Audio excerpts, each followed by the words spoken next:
BS.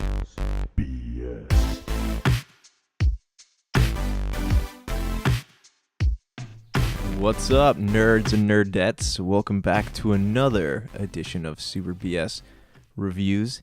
This is Josh. I got to play a game that some of you might be familiar with because the original came out in 2008, but last week I sat down and I played the special edition, which was released on the Xbox One and PlayStation 4 back in 2015. Without further ado, here's my review of Devil May Cry 4. Devil May Cry.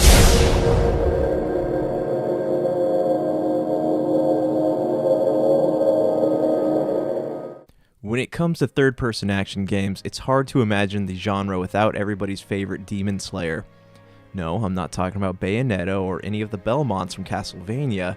I'm talking about a certain white-haired, large sword-wielding Nephilim named Dante. Since 2001, Dante has been battling the forces of evil with his trademark sword Rebellion, his trusted sidearms Ebony and Ivory, and his sometimes cringeworthy wit to rid the world of creatures who want him dead because of his heritage.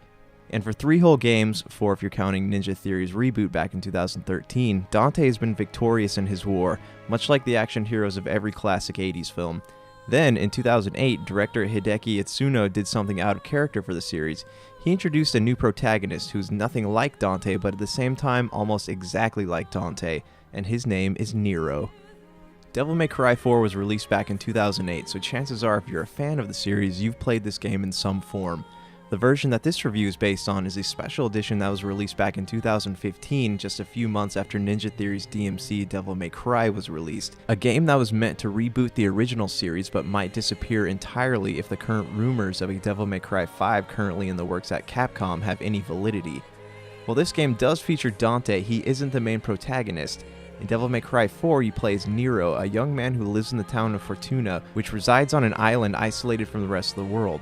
On this island is a religious cult called the Order of the Sword, who worship Dante's father Sparta as their god. Not a lot is revealed about Nero's parentage. What we do find out over the course of the game is that he was discovered on the island as a baby and raised by Credo, the captain of the Holy Knights, who teaches Nero to fight demons. It becomes very clear early on in the game that Nero has absolutely no faith in their god, but he does believe in protecting the innocent, especially if among the innocent is Credo's younger sister Kyrie, who Nero clearly has feelings for.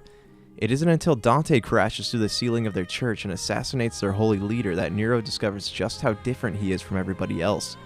He confronts Dante and awakens a latent demonic power in him that transforms his entire arm. Between his arm and snow-white hair, Dante sees that there's something different about him, and after a couple of brawls begins to help Nero along on his journey instead of hindering him. As for the rest of the plot, I'll give you the abridged version. As it turns out, the Order of the Sword doesn't just worship a demon, they're trying to harness demonic power so that they can become demons and stage the second coming of Sparta in order to eliminate non-believers and give their leader more power over his congregation. Sounds familiar, right? How do they go about this? Through opening hellgates all over the city, allowing an army of demons to come through, and then making it look like the Savior, which is a giant colossus made in Sparta's image, destroy them. It takes hero worship to an entirely new level. I won't go into any more detail because you should definitely play this game, but you can expect appearances from classic Devil May Cry characters like Trish and Lady, and even add-on content featuring Dante's brother Virgil. When it comes to Devil May Cry games, it's difficult to not enjoy them. Yes, because of the style of the game and the dialogue, you might play it mindlessly and not pay attention to the story until you reach the end of the game, but even that speaks leagues about what a great job the game does at grabbing your attention. Even still, the story in this series has never been the easiest to follow, but with a new protagonist who actually has something at stake, I found myself enthralled not just with the gameplay, but with the story as well. As much as I love Dante with the type of character he is and the way his dialogue is presented, you never really get the depth you'd expect from a character like that. After all, it's hard to sympathize with somebody who's seemingly invincible. While Nero, assuming his lineage is anything like Dante's, might also be seemingly invincible, the lack of detail given about his backstory makes him feel just a little more human and thus easier to latch onto. Let's talk about the gameplay. People always complain that the first 3 entries into the series were way too easy. I didn't think that at all, but I never play games as a way of challenging my skill. In Devil May Cry 4, they definitely took the difficulty up a few levels, as well as throwing some puzzles that took a little mental sweat to solve.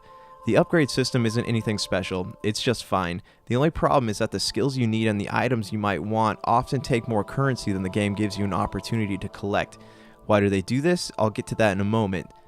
Unlike most action games, they don't overwhelm you with combo-oriented upgrades. Remembering the order of buttons to press to do certain things has always been a shortcoming of this genre, but in Devil May Cry 4, they make it just simple enough to allow you to have fun with it without having to pause the game every 5 seconds to go to the menu and see your combo list. As for my earlier comments about the in-game currency, it seems like this is a feature meant to make you want to go through multiple playthroughs, and while the game isn't overwhelmingly long, by the time you play through the stories of each of the available characters, you might need a break from the game before attempting to level up all of your skills. Does it have replayability? Heck yes it does. Is it fun enough to make you want to play again? Maybe. Is it worth investing more than 60 hours into? I don't think so, but everybody has a different opinion on what makes a game grindworthy. My last honorable mention is that while Nero's dialogue is sometimes cringy, he's a welcome remnant of a time when flawed heroes made the pulp fiction genre of storytelling both exciting and relatable. As for the bad, besides the places where they chose snark and sarcasm over meaningful dialogue and story development, which is typical of this series, my only real complaint is the camera angles. I know this is a common complaint of video games that involve some degree of exploring, and Brank from Super BS loves the mini-game that is camera manipulation, but this system is deeply flawed. For example, there's a lot of corridor exploration in the game. You might go from one open area and then zone into a narrow area, and because of the angle of this area in relation to the screen, they'll invert the directional pad so when the area loads you'll end up going right back where you came from. Because of this, I took my fingers off the controller completely anytime it needed to load a new area.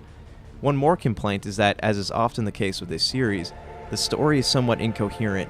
By the time the game ends, you don't really mind that it didn't make the most sense, but it would be nice to have a full experience in a Devil May Cry game for once, and not one that ends in a way that makes it feel like they are making it up as they went along.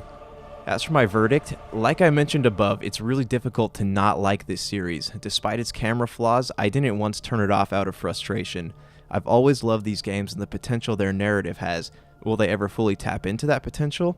Who knows? Will I keep playing to find out? Of course. I did play this game the first time it was released back in 2008, but I found that going back to it after the release of the special edition made the game feel new again. I loved Ninja Theory's reboot of the franchise, but I always wanted to know what happened to Nero and if we'd be seeing him again. Because of that, I hope that there's another entry in this series before we see a sequel to the reboot. If you're a fan of fast-paced action games, a little bit of horror, and rock and roll, then Devil May Cry 4 is the game for you. On a side note, you don't have to play the previous games to understand this one. They do a pretty great job of explaining who everybody is and what's motivating them. I give this game a 9 out of 10. Hey guys, thanks for tuning in. You can catch the Super BS Games cast every week, usually Thursdays when the new episodes drop, but you can find us on Podbean, Podcast.com, Google Play, Stitcher. We're also on social media at Instagram, Facebook, and Twitter. You can send us an email at superbscast@gmail.com if you have any games you want us to play or anything you want us to talk about on the show. We would love to do that. Also, if you happen to be on any Apple products, we would love if you could rate and review us. All right, guys, until next time.